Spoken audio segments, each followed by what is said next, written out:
Hey everybody, HomeSliceHenry here, and in today's video we're taking a look at a pretty crazy Open Great League team that just made it to top 5 in the entire world on the Go Battle League leaderboards. Now these battles were submitted to the channel by a member of the community, Executor, so many thanks for the battle submission. Now Executor's team features the core pairing of Shadow Dragonair and Astonish Dunsparce. Dunsparce is a Pokemon that I have historically not been a huge fan of, but Astonish is an interesting take on it. Astonish does mean that its pacing is going to be worse, but it is going to have quite a bit more fast move pressure. To round out the team, he's using Empoleon as the safe switch.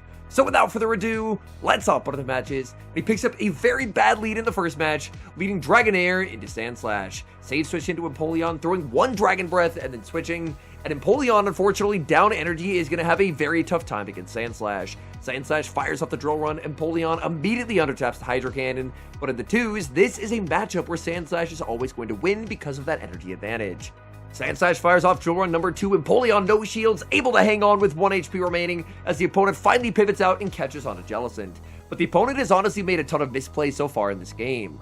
The opponent stayed in for way too long with the Sandslash. After firing off the Drill Run, they could have sent in the Jellicent, and Jellicent would have been able to completely dominate that matchup. But instead, they stayed in for way too long, desyncing the switch timers, and now Astonished Dunsparce is going to get a full farm down. Dunsparce will have to take back-to-back serves, but Dunsparce will exit with 100 energy loaded. Opponent's final Pokemon is Azumarill, and that is really not what Executor was hoping to see. Drill Run is going to land. There's the pivot back into the Dragonair. In comes Sandslash. Sandslash is going to be instantly met with the Aqua Tail. This should be getting the final shield. Sandslash will be able to fire off the Ice Punch here, pressure the final shield back, but they don't end up throwing energy. Maybe they didn't realize how much energy Dragonair had, but Dragonair makes the Aqua Tail, takes the knockout, and somehow, against all odds, this game is actually going to end in a win. There's still a Protect Shield for Dunsparce to hide behind. Dragonair really not going to get a lot of damage here, but it's doing whatever it can. It's firing off these resisted Aqua Tails, slowly chipping away at the Azumarill, and now it's going to be all up to Dunsparce to close out the game. And Dunsparce should be pretty close to 2 more Drill Runs. The first Drill Run is going to land. Azumarill will fire off energy, but even if they do have its cheapest charge stack of Ice Beam, you can never stack the back-to-back. So Dunsparce is going to make it to Drill Run number 2. Opponent found all the loose cuts in this first match, and somehow Executor is able to escape with the win. We move to game number 2, Shadow Dragonair into Fearow. Fearow is actually going to get outpaced here by the Dragonair, but the Pecs are definitely going to add up. Dragonair, however, just going to look to overfarm as an Aqua Tail would not quite yet take the knockout. So Drill Peck will be shielded. Dragonair gets to overfarm quite significantly. Aqua Tail definitely going to be KOing now, and so this is a very forcing charge stack. It's going to pressure the opponent to either get knocked out or give up a shield. They send in Carbink, and a ton of energy is banked, and in comes the Astonished Dunsparce. These Astonishes are actually adding up onto the Carbink. Carbink can even full set a Moonblast, but Dunsparce is just simply not going to care. Even though Dunsparce can hit for super effective damage, Dunsparce does not get same type attack bonus on any of its charge stacks, and that means at times it can feel a little bit underwhelming. The Drill Run lands, that does absolutely nothing to the Carbink, and Dunsparce will fire off Drill Run number 2. That's going to be putting the Carbink pretty low. Dunsparce is going to be met now with a Marowak switch in, and this is a very good time to have back-to-back Aqua Tails loaded on Dragonair. In comes Dragonair, instant Aqua Tail comes out, and Dragonair should be able to make 3 Aqua Tails before it gets farmed down. Well, maybe not actually. The Dragonair is taking quite a lot of damage from the Mud Slaps. It's going to be close. Can Dragonair hold on here? Dragonair is barely able to get there, not by much, but able to make the 3rd Aqua Tail. That's going to be KOing the Marowak. Back in comes the Carbink. Opponent sees the writing on the wall and concedes the match. We move to game number 3, leading Shadow Dragonair into non-Shadow Annihilate. This Annihilate, to my surprise, is actually on counter. Usually if you're running counter Annihilate, you're going to be on the Shadow, but this is a counter non-Shadow Annihilate. Dragonair will have a pretty nice pacing advantage. Unfortunately, it looks like Annihilate will be able to counter all the way down in the 2s. However, one potential option could be firing off the Aqua Tail and then sending in the Dunsparce, because Dunsparce will hit for super effective with Astonish. But no, he's just going to stay in with the Dragonair, get whatever damage that he can, and then it's time. In comes Dunsparce. This could be a boosted close combat or an Ice Punch. No shields. It's the close combat. Devastating damage. 1-hit KO. And the opponent's going to be sending in Jumpluff. Jumpluff is going to be immediately hit with the Drill Peck. Drill Peck will hit for super effective damage, but unfortunately Drill Peck does not 2-hit KO. Executor is going to have to manage energy perfectly here. He's going to need as much Metal Sound damage as possible for the second Drill Peck to take the knockout. And he's going to go for it, the perfect overfarm, going for the CMP tie. This has to KO for a chance to win, and it does. What is in the back? Is this something that Empoleon can beat?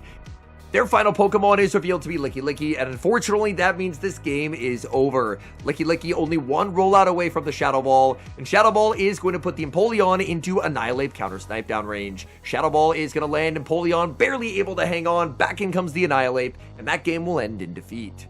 We move to game number 4, Shadow Dragonair into Licky. Now this is a matchup where I assume Dragon Pulse is going to be very, very helpful. Dragonair going to farm up, try for a catch, no catch comes through, and the opponent's going to respond to the Empoleon save switch with Jellicent. Jellicent is a very strong check to Empoleon, so this is a pretty rough start to the game. Add to that the fact that no catch came through, a Licky with energy could prove to be problematic later on. Empoleon no-shields the Shadow Ball, paying a very heavy price, will be able to make Drill Peck number 2, but unfortunately this is still not able to pressure a shield away from the opponent. Jellicent gets that full farm down, exiting up a ton of energy, and in comes the Dunsparce. Dunsparce will have to take a Surf for its trouble, but will get a pretty nice 30 energy head start. So Surf will land as Jellicent gets KO'd, back in comes the Licky, and that is a bit of an interesting choice. Licky just going to be stuck going for body slams, there's a pivot out, and in comes Dragonair. In the back is Jumpluff, and oh, this is going to be a very tough game to win. Dragon Pulse is going to hit for big neutral damage out of the Jumpluff, but unfortunately I don't think Dragonair can realistically ever Dragon Breath it into Aqua Tail range, and having to waste an entire second Dragon Pulse is absolutely tragic. Yeah, I don't think Aqua Tail would have quite taken the knockout there. Dragonair does a 360 as it fires out the Dragon Pulse and secures the KO.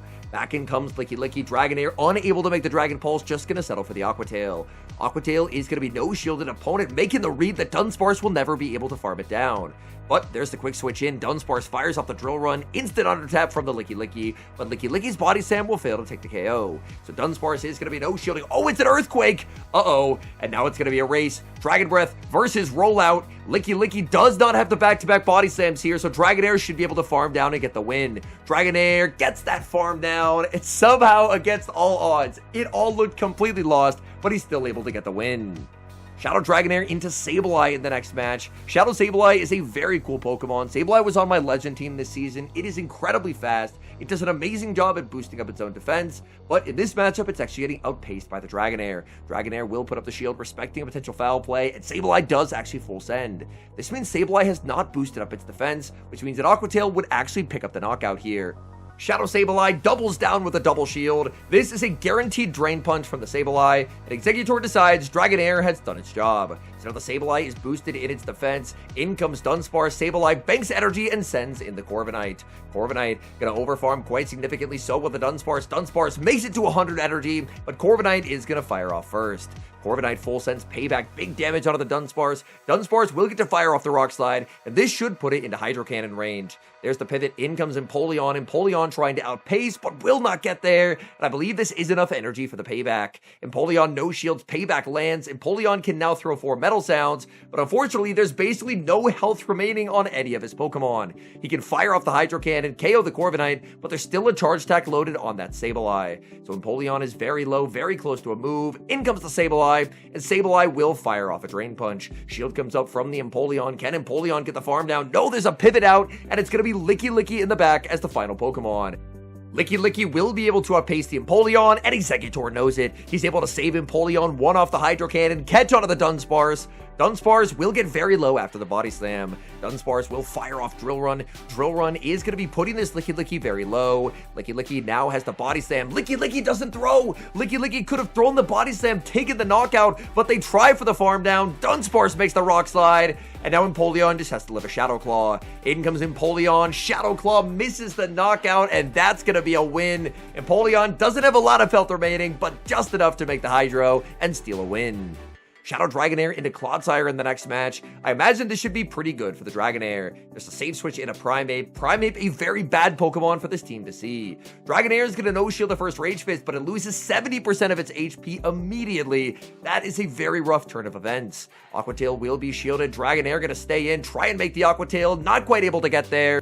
And now, no matter what gets brought in, Primeape is going to be able to pressure away shields. He's going to send in Empoleon, but this Primeape is loaded. It's boosted courtesy of the Rage Fist, and Empoleon's going to have to double shield. Empoleon tries for the farm down, not quite able to get there. Could have potentially considered going for a Rage Fist catch there onto the Dunsparce, but just going to double shield. In the back is Aegislash, and this game is probably just over. In comes the Dunsparce to be answered with the Clodsire. Dunsparce will hit for super effective damage with the Drill Run, but the fact that there's an Aegislash Slash with energy means that unfortunately, I think this game is probably unwinnable.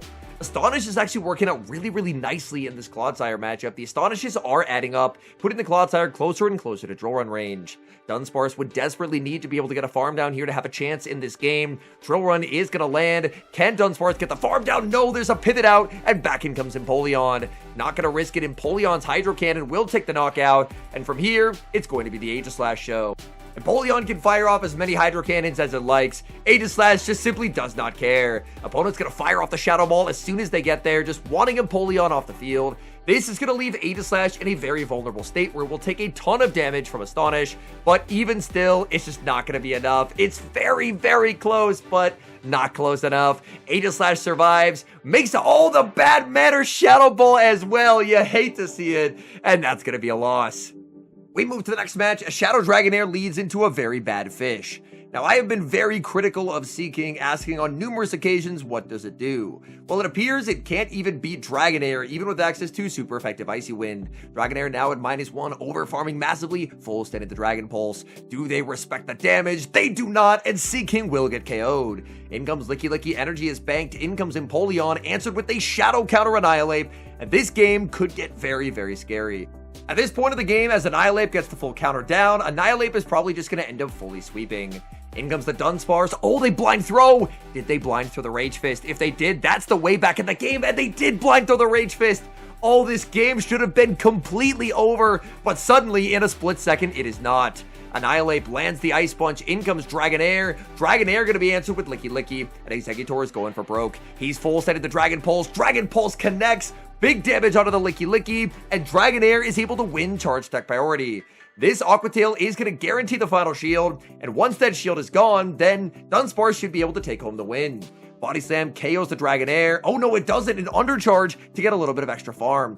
Licky will win charge stack priority, being able to pressure away the final shield, but the Annihilate has had its boosts reset, and I believe it's in 1 Astonish range. 1 counter should not take the knockout onto the Dunsparce. It's still going to be close. Annihilate falls to the Astonish, and that's going to be a win.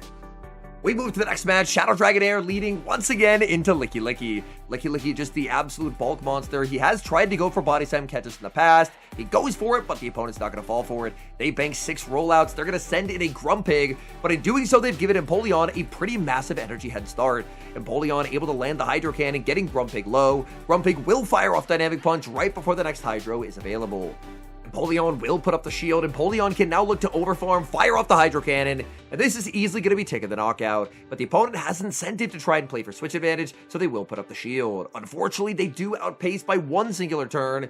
Empoleon's going to be no shielding, as this is going to set up some pretty sick farm. In comes Dragonair exiting with a ton of energy, as in comes Licky. Dragonair going to respect the potential Shadow Ball. Licky does full set the Shadow Ball, and now Dragonair can go for the Dragon Pulse. If Dragonair is able to get the catch and sneak of the Shadow Ball onto the Dunsparce, that would be a very big play. Oh, what a catch! Able to get the catch, as in comes the Dunsparce. Unfortunately, it was just the Body Slam catch, not the Shadow Ball catch, but it's going to be Shadow Charizard in the back.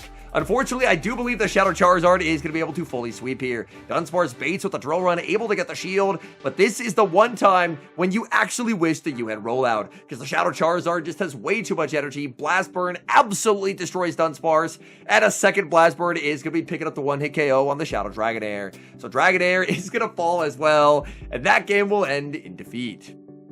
Hopping into the final match, Shadow Dragonair into Shadow Fortress. Now this is a pretty bad lead. Fortress is on Bug Bite. There's a save switch into Empoleon, but Empoleon also loses against Bug Bite Fortress, so it's not like this matchup is much better. Hydro Cannon will be shielded. Dune really going to try and ramp up the pressure as he fires off Sand Tomb. Sand Tomb is going to be no shielded. Empoleon will be able to make another Hydro. Dune can try for a catch, and he does go for it as he gets the catch onto Mantine. Mantine is a bit of a problem Pokemon for this team, and Mantine is going to get a pretty wicked farm down. Empoleon just cannot make the Drill Peck, and in comes Dunsparce. Dunsparce's Astonishes will slowly start to add up over time, as Mantine connects with the Water Pulse, and in comes Dragonair. Dragonair just going to try and get as much energy as possible, and Dragonair should be able to shield once, and Dragon Breath this into a range where Aqua Tail will take the knockout. Opponent's actually going to pivot out. They send in Corsola, but I don't think Corsola is going to like the Dragon Pulse pressure here. Dragon Pulse hits for huge damage onto the Corsola, and this is not quite Aqua Tail range, so Dragonair is not going to throw. But the switch clocks are misaligned, and Exeggutor should be able to take advantage of that. Switch timer is up, in comes Dunsparce. Dunsparce is going to get a huge farm down, and that is 40 free energy with basically taking no damage. Opponent's going to bring back in the Fortress, instant Drill Run comes out from the Dunsparce, and this Drill Run is going to be getting the shield. Dunsparce will be getting outpaced here. Fortress will make the Rock Tomb, but I don't believe Rock Tomb will be enough to secure the knockout. Catch will be available as well. There's the catch attempt as in comes Mantine, but he's able to make the Rock Slide. Rock Slide is going to be knocking out the Mantine, and this is where all the stored energy on that Shadow Dragonair should be game winning. Dragonair hits the field. Back-to-back Aqua Tails are loaded. First Aqua Tail is going to land. Second Aqua Tail is going to pick up the KO. What an incredibly terrible lead, but he's able to claw his way back and get the win. All in all, these were some very fun battles, so many thanks to Exeggutor for the battle submission. This is a pretty crazy team, and this is the team that Exeggutor took to Legend this season in the Open Great League. Well, I guess technically Competitors Cup, but Open Great League, and was able to climb up to number 5 in the entire world on the Go Battle League leaderboards. It just goes to show that sometimes running anti-meta and trying to think outside the box can actually end up working out really nicely, because players at high elo, they are very well accustomed with the exact, precise, perfect ways of how to play against meta mons. If you're playing out a Licky Licky versus Empoleon matchup, people are pretty comfortable with that. They've played it quite a few times. But if you start throwing some weird stuff at them, like an Astonished Dunsparce or a Shadow Dragonair, people's knowledge of counts, their knowledge of matchups may not be as precise, and that can be something that can force top players into making inaccuracies that they would normally not make. And that reasoning right there is also one of the reasons why I will oftentimes have something a bit more anti-meta or an anti-meta moveset when I'm trying to climb high on the leaderboards. It can kind of just throw players off, and it also makes your team a little bit more difficult to read. There can be a lot of times if a team is very popular where if you see the lead and you can assume the backline, it can allow your opponent to kind of play as optimally as possible. Whereas if you lead into a Shadow Dragonair prior to this video being released, you would have no idea there's an Empoleon and an Astonished Dunsparce in the back, and that can cause opponents, because it's a blind 3 format, to not play as optimally as they would if they know the entire team. So again, massive congratulations to Exeggutor, incredibly creative team, and man, I was not expecting at the start of the season that a Shadow Dragonair without buffed wrap would be making it to Legend, but he made it work, and Dragon Pulse came in clutch in many battles. Anyways, thank you guys so much for watching. If you enjoyed watching today's video, please do help support the channel by leaving a like on the video and subscribe to the channel if you have not. And an extra special thank you as always to our channel members here on YouTube. The support you guys provide to the channel is so appreciated. So thank you guys always so very much. And until next time, I've been HomeSliceHenry.